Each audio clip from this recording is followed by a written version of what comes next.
نلتقي معهم لانه ما في خلطه بيناتنا حتى ولا مره انه قاعدين وشايفين بعض، عرفتوا؟ بس بتذكر حتى لما نحن على فكره اول ما اجينا على دبي انه بعتنا لهم وعزمناهم لعنا، وقت عصام بعت لهم وعزمناهم لعنا انه يجوا ونشوفهم، وحتى لما سوينا عرسنا هون بدبي عزمناهم، بس انه هن ما ردوا. فاجباري انتم مثلا اذا بعتوا لحدا وما رد فاكيد انه ما بترجعوا مثلا تبعتوا له. بتعرفوا انه صار لي فتره ملاحظه انه كثير عم تكتبوا لي انه انت تغير لبسك وليش صايره بتلبسي ضيق، ما كنتي تلبسي هيك. على فكره انه انا من يوم يومي نفس لبسي ما تغير، يعني روحوا انتوا لفيديوهاتنا القديمه اول يعني انتوا قصدي. هلا بصراحة هذا السؤال كتير كتير كتير عم تسألوني، وبصراحة أنا ما كنت بدي جاوب، بس إنه بما إنكم أنتم متابعينا وحبايب قلبنا فبصراحة من حقكم تعرفوا، فلهيك بدي جاوب. هلا شوف، المشكلة اللي بيناتنا بصراحة والله العظيم ما بعرف شو هي. أنا ما بعرف شو المشكلة. يعني آخر مرة شفناهم كانوا هن عنا سهرانين ومبسوطين وتعشينا وحملوا حالهم وراحوا، ومن بعدها ما بعرف، لا عادوا مثلا يتصلوا، ما عادوا يحكوا. طلعت يعني انتوا قصدي اغلبيتكم بيعرف انه نحن ما في صله بيناتنا نحن وشله دبي، فيمكن هن انه اذا بدي يفوتوا لهديك الشله انه كان لازم يمكن يبعدوا هيك شوي عن عصام ونور. مع انه على فكره نحن ما عندنا مشكله انه هن يروحوا يشوفوا اللي بدهم اياه، وعلى فكره اكثر من مكان التقينا وكانوا هن موجودين وشاهد سيماد يسلموا عليهم، نحن ما عندنا اي مشكله، بس انه ما بعرف ليش. فبصراحة يعني نحن لما شفناهم مثلا ما عادوا يسألوا، ما عادوا يتصلوا، ما عادوا يحطوا لنا لايكات انه ايه خير ان شاء الله شوفي، فقلنا خلص معناتها حبوا انه هن يروحوا بطريق لحالهم، الله ييسر لهم، ما بنغصب حدا نحن انه يضل بحياة.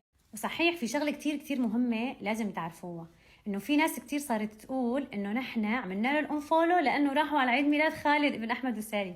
لك شو دخل هاي القصة؟ نحن عملنا له الانفولو لانه مثل ما قلت لكم انه تخيلوا كنا نحن اصدقاء للعظم، دائما سوا دائما هيك، وفجأة فص ملح وداب ما عادوا سألوا. نحن مشان هاي القصة على فكرة عملنا له الانفولو، ما دخل عيد ميلاد خلودي والله العظيم.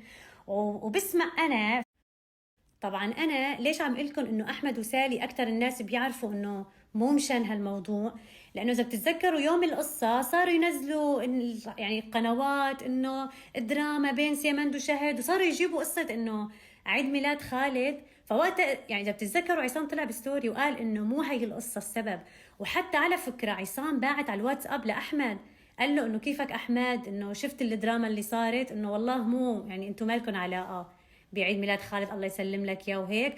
واحمد رد على عصام وقال له لا يا راجل انه هذا يعني انه دراما وشيلك منا وكذا، وقال له اكيد انا بعرف وهيك. فانه كيف انه بتعمل حالك انه كانه ايه وبتسمع العالم انه ايه هي سبب المشكله، انه اصلا هو المفروض يقول انه لا مو هي سبب المشكله. هلا بصراحه القصه وما فيها انه السنه الماضيه بعيد ميلاد خلودي الله يسلمه عزمونا على عيد الميلاد، فوقتها نحن اعتذرنا عن الروحه لانه كان عصام مرضان. فبنفس اليوم بتولد شهد، فانا شو بقول له لعصام هلا قوم خدني، يعني بتعرفوا انتم حاله ولاده بتكونوا اكيد شفتوا انه انا رحت وهيك. فاحمد وسالي زعلوا انه انت مو على الاساس مرضان كيف ما بتجي لعنا بتروح لهنيك، يعني بس قال له عصام وقتها انه هي حاله ولاده، يعني غير مثلا اذا الواحد بيروح حفله وتعبان انه اكيد ما رح ينبسط. بس وقتها يمكن انه سيمند وشهد واحمد وسالي ما كان في كتير انه طيبات بيناتهم، يعني بحس انه كان في حساسيه، فيمكن هو انه تحسس انه فبعد هي القصه سالي بتعمل لي انفولو. فانا يعني ما كنت شايفه بالاول، بس المتابعين صاروا يبعثوا لي انه ليش سالي عملت لك انفولو وهيك، بس انا تركت يعني ما انه شلت لها الفولو فورا، تقريبا بعد 15 يوم او شهر انه ضلت شايله الفولو، بعدين قلت خلاص انا مشان شو اعمل لها فولو اذا هي شايله، فشلت انا. فبتفاجئ تاني يوم احمد بشيل عني وعن عصام بعدين زياد وساره بشيلوا الفولو مع انه نحن كنا عاملينهم، بس ما بعرف ليش. لا والله مو هيك. وبصراحة هلا في يمكن ناس مثلا تفكر انه نحن كنا مع سيمند وشهد لانه هن عندهم مشتركين اكثر مشان دعم او مشان مشاهدات، لا والله العظيم. وبتعرفوا انتم اكثر الناس انه نحن وصلنا لهون لحالنا، بعمرنا ما عملنا شيء مشترك مع حدا، بعمرنا ما صورنا مع حدا كرمال. طبعا انا عم بحكي لكم هذا الحكي مشان ما تفكروا ولا 1% انه انا كنت بيوم من الايام مع حدا مصلحة. إسراء سافرت على السعودية، بالعكس نحن دائما بنجتمع مع عبد الرحمن وأميرة، بس مو شرط إنه كل ما نجتمع نصور، عرفت؟ لا بصراحة أبدا ما.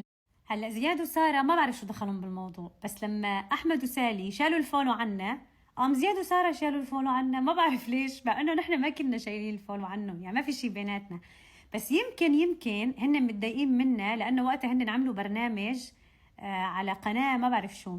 فالمهم انه طلبوا مننا نطلع معهم بالمقابله، ووقتها كنا نحن مشغولين كتير كتير، كان وقتها عندي تصوير الكليب تبع الغنيه وهالقصص، فنحن اعتذرنا انه ما بدنا نطلع معكم بالمقابله. فيمكن زعلوا مننا مشان هلا. انتم دائما